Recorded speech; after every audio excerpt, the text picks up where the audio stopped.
Le mal doit être démasqué même au sein des forces de défense et de sécurité. 3 femmes, un lieutenant-colonel, 2 majors et 2 soldats de rang impliqués dans le ravitaillement des groupes armés en armes et munitions de guerre sont aux arrêts, explique le lieutenant Jules Ngongo, porte-parole de FARDC en Ituri. Nous avons certains éléments des forces armées, un autre groupe avec une femme qui sont tombés dans le filet de services de défense et de sécurité. L'histoire remonte un peu plus loin, où il y a eu des renseignements qu'il y a un groupe des officiers ou des éléments de forces armées impliqués dans la vente de munitions. 4 autres militaires en fuite sont recherchés. Ces éléments FARDC ont été dévoilés par Madame Solange Makoussi, chargée d'achat et des ventes d'armes. Celle-ci a été arrêtée le week-end sur la route Bambou-Kobo à Djougou, à la barrière du pont Nizi, lors du contrôle par les éléments du 312e bataillon voltigère avec plus de 700 munitions PKM, a dit le porte-parole des opérations militaires en Ituri. Ceux présumés criminels sont appréhendés avec les engins roulants facilitant l'acheminement des munitions vers l'ennemi. Le gouverneur militaire, le lieutenant général Luboya Kashamadjoni, a interpellé tout et chacun à cesser d'encourager le mal. Donc mettons-nous ensemble,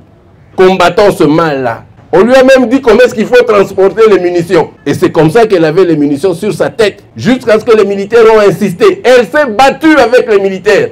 Elle a donné l'argent aux militaires, les militaires ont refusé. Et hommage à ces militaires-là, vraiment. Grande félicitations, vraiment. Prenons-nous la main dans la main pour qu'on ait vraiment la paix. Le jour où nous, les Ituriens, nous allons dire ça s'arrête aujourd'hui, ça va s'arrêter aujourd'hui. Prenons-nous la main dans la main pour qu'on ait vraiment la paix. Je demande encore à cette population, je demande aussi aux leaders politiques, à tous ceux-là vraiment qui aiment le pays, aidez-nous.